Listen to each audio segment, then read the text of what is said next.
Hey, Solar Ken back with another video to show you guys how to design a solar system to offset 100% of your power that you use in your home.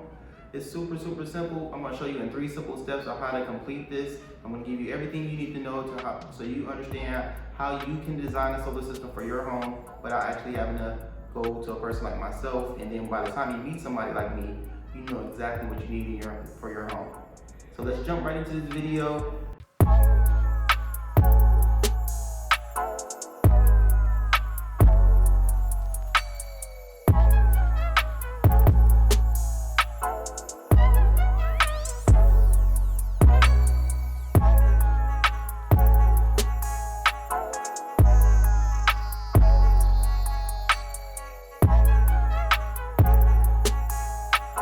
Let's get right into it. If you haven't done so already, please go like, comment, and subscribe to my channel. I like to make content for homeowners who are interested in learning more about solar. That way you guys can make an educated decision on if solar is right for your home or not. I'm not here to tell you which is better, but I'm here to give you the direct facts on what you need to know before you decide to go solar. And in this case, you're going to learn how to design a solar system to offset 100% of your power in 3 simple steps. Step 1, you're going to have to find the amount of kilowatt hours you need to offset. In this case, you can go to your utility company's website and get the actual usage that you used for the last 12 months, or you can grab a utility statement from your past month that you've paid previously to figure out how many kilowatt hours you use annually.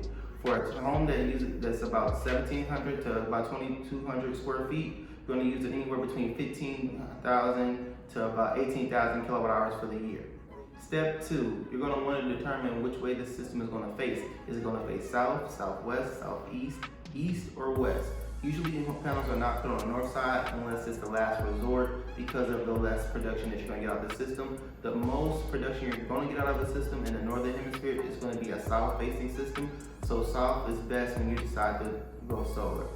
South is going to be represented by a decimal equivalent of 1.8 or 1.75 to give yourself a little bit of leeway.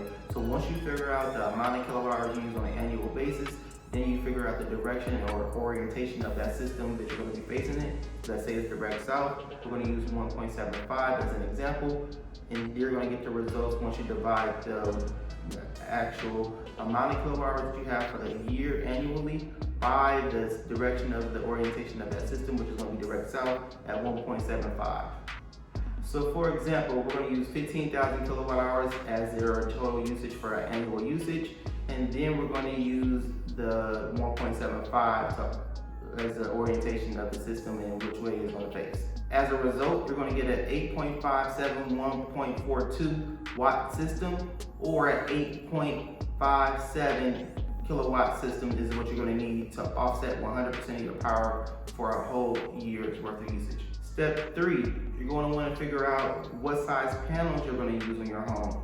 Right now we're using REC 395s, QCell 395s, QCell 400 watt panels, Silfab 380 watt panels.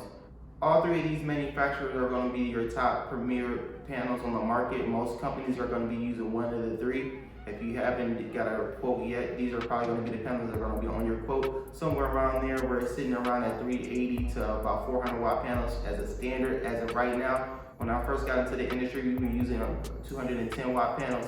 So we came a long way, almost 200 watts per panel, more than what I was first using about 5 years ago when I was in this industry.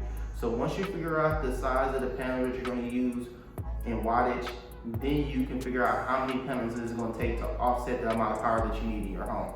So since we're using this system in watts and we have an 8.571 watt system, now we're going to divide that by the size of the panels that we're going to use. And let's just say we're going to use a 400 watt panel to offset each one of these kilowatt hours that we were using for this particular system.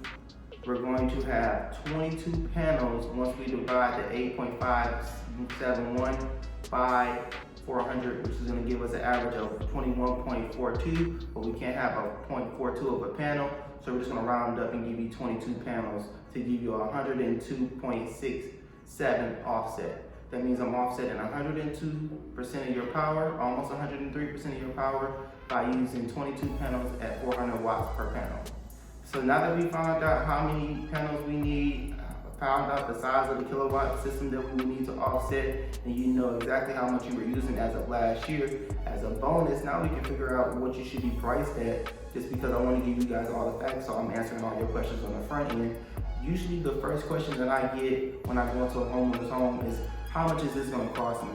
Now that I'm giving you this to work out on your own, you can figure out what you're going to be spending for the most part with any particular solar company that may even show up, or you might get a quote from in the near future. So if you want to figure out that, you're going to just times about $3.50 to about $4.20 by the size of the system in watts. Solar is sold by the watt. What that means is, just like tile is sold by the square foot, solar is sold by the watt. So at 8,571 watts of solar system that you would need, you would time that by a dollar amount of $3.50 to $4.20. In this case, let's just choose $4 as an even number. So if you were to times 8,571 watts times $4, you're going to come up with a price of $35,004. So if you decide to go solar, in this case, it's going to cost you about $35,004 to go solar. So with that being said, you're also going to get a tax credit of 26%. If you were to do a 26% minus the cost of your system at $35,004, you will come up with a tax credit around $9,100, which means your total system cost should cost you no more than about $25,000 in net. So you already have all the information that you need to make an educated decision on if solar fits you best. Now, when it comes down to the monthly payments, we can get into the whole nitty-gritty of what you will finance it, or if you were to pay cash, and what your return on investment will be. But I'm here to help. My name is Solar Ken, and if you have any questions, feel free to go into the links in the description below. Book a call with me at solarken@energyking.com. I'll be more than happy to assist you in whatever way that I can. My name is Solar Ken, and I'm out.